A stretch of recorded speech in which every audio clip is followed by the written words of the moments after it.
हम अपने आप को मुसलमान कहते हैं, लेकिन मुसलमान कहलाने के बावजूद अगर हम ये देखें कि नबी की तालीमात पर हमारा अमल कितना है, तो मैं ये अर्ज करूंगा, हमने तालीमात नबविया का ख्याल नहीं किया। तारीख के औराक उलट कर देखो, सहाबा की जिंदगी उठाकर देखो, औलियाए कामिलीन की जिंदगी उठाकर देखो, उन्हें एक हुक्म पता चल जाता था कि ये मुस्तफा जाने रहमत का हुक्म है, तो उस हुक्म पर अमल करने के लिए वो इतनी मेहनत करते कि जिंदगी की आखिरी सांस तक वो उस हुक्म पर अमल पैरा होते नजर आते। मैं आपको एजुकेशन के हवाले से, तालीम के हवाले से एक हुक्म पर अमल आपको बताऊं, ताकि आप महसूस कर सकें कि अल्लाह के उन बरगुज़ीदा बंदों की जिंदगी और उनकी जात से अल्लाह ने मुसलमानों को कितना फायदा अता फरमाया।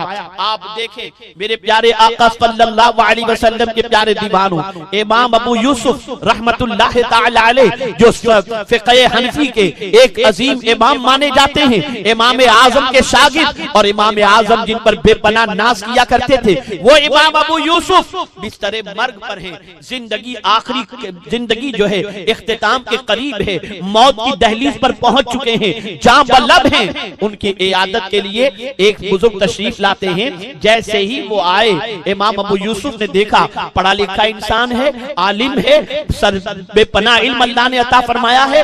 बरजस्ता इमाम अबू यूसुफ रहमतुल्लाह तआला अलैह ने, उस आलिम दीन ने जब मिजाज कोशिश कर ली और पूछ लिया अबू यूसुफ तबीयत कैसी है, उन्होंने कहा अल्हम्दुलिल्लाह। उसके बाद इमाम अबू यूसुफ जो बिस्तर पर मौजूद हैं, तबीयत के अंदर कमजोरी और ज़ौफ है, उठने की ताकत नहीं, ऐसा लगता है कि चंद घंटों के मेहमान हैं, लेकिन फौरन पूछते हैं, हे अल्लाह के बरगुज़ीदा बंदे, जरा ये तो बताओ कि रमी जेमार के सिलसिले में तुम्हारा मौकिफ क्या है, कि जब रमी जेमार जो है वो सवारी पर अफजल है या जो है पैदल अफजल है। अल्लाह अल्लाह, वो बुजुर्ग से मसला इमाम अबू यूसुफ ऐसी सिचुएशन में पूछ रहे हैं जब जिंदगी करीब करीब खत्म होने के है। इमाम अबू यूसुफ के सवाल को सुनने के बाद वो बुजुर्ग फरमाते हैं, अबू यूसुफ ये डिस्कस करने का वक्त नहीं है, ये मुज़ाकरे का वक्त नहीं है, तुम्हारी तबीयत ऐसी नहीं है कि इस वक्त तुम बहस करो, इस वक्त तुम इल्मी मुज़ाकरा करो, तुम्हारी तबीयत बेपनाह अलील है। अबू यूसुफ तुम आराम करो, बहस करोगे तो तुम्हारी तबीयत और खराब हो जाएगी। इतना कहना था।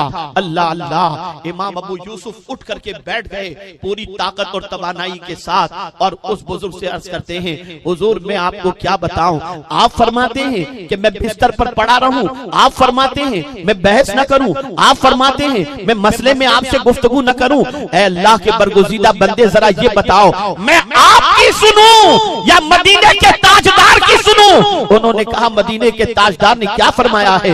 इरशाद फरमाते हैं, अल्लाह के रसूल ने फरमाया, माँ की गोद से लेकर कब्र की गोद तक इल्म हासिल करो। मैं अभी कब्र में नहीं पहुंचा, चाहता हूं कि कब्र में जाने से पहले पहले भी कुछ सीख करके मरूं, ताकि नबी के फरमान पर अमल हो। ये तालीमात नबविया पर अमल का जज्बा था। ये रसूल आज़म सल्लल्लाहु ताला अलैहि वसल्लम के फरमान पर अमल का जज्बा था। तब जाकर इस्लाम शर्क से लेकर गर्ब और शुमाल से लेकर जुनूब तक पहुंचा। आज मुसलमान तालीमात नबविया को पसे पुष्ट डाल चुका और अपनी पूरी जिंदगी शैतान के नक्शे कदम पर गुजारता नजर आता है। जो शैतान कहता है, जिस राह पर शैतान ले जाता है, मुसलमान उस रास्ते पर जाता हुआ नजर आता है। क्या ये सच नहीं कि अजान की आवाज सुनने के बावजूद मुसलमान के कदम मस्जिद की तरफ नहीं उठते, और पिक्चर के हवाले से सुनने के बावजूद कदम सिनेमा घरों की तरफ भी उठते हैं? और रात की तारीकी के अंदर क्या ये सच नहीं कि जिन चीजों को न देखने का हुक्म अल्लाह ने दिया, उसके रसूल ने दिया, आज हमारी कौम का बेशतर नौजवान रात की तन्हाई और तारीकी के अंदर उन चीजों को देखता हुआ नजर आता है? कहां से कामयाबी मिलेगी? कहां से इज्जत और सरबुलंदी मिलेगी? कहां से कामरानियां बढ़कर तुम्हारे कदमों को चूमेगी? कहां से तुम्हारा वकार बनेगा? कहां से तुम्हें इज्जत हासिल होगी? आज ये मैं आपको बताऊं, इस्लाम ने हर शख्स के लिए 5 चीजों की हिफाजत को जरूरी करार दिया।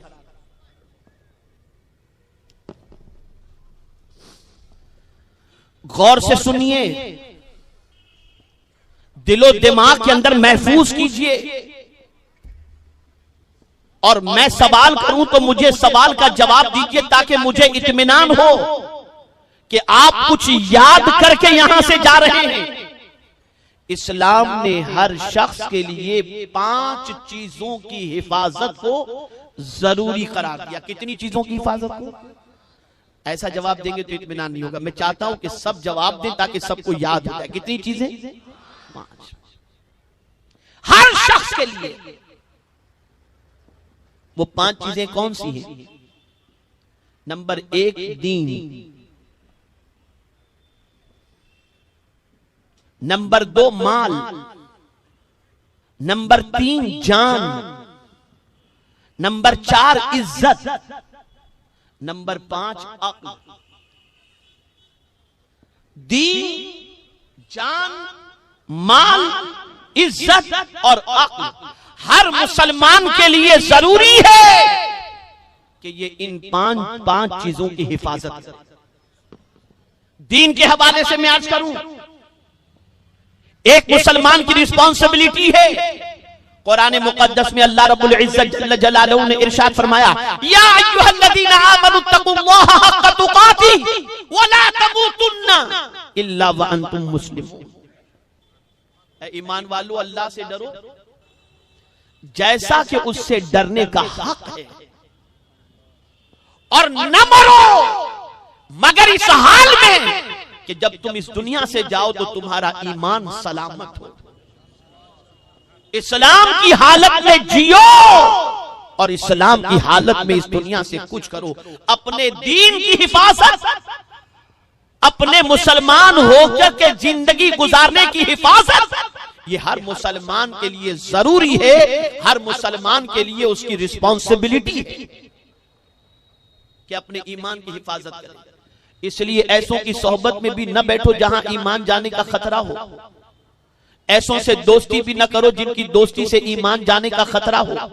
ऐसी जगहों पे भी न जाओ जिस जगह पर जाने से ईमान का खतरा हो। ऐसे गाने भी न गुनगुनाओ, बल्कि कोई भी गाने न गुनगुनाओ, और न ऐसे कलेमात अपनी जबान से कहो जिससे ईमान जाने का खतरा हो। इसलिए बहुत सारे कुफरिया कलेमात की निशानदेही बुजुर्गान दीन ने फरमाई कि आदमी जब ये कलेमात अपनी जबान से कहता है तो इस्लाम से निकल जाता है। इसलिए जरूरत है कि अपने ईमान की हिफाजत करो, दीन की हिफाजत करो।